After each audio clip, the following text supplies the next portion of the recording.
The dreaded Volvo D5 engine failure.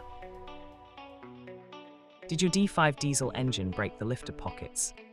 This is a common failure. The main cause of the engine failure is due to the lack of maintenance.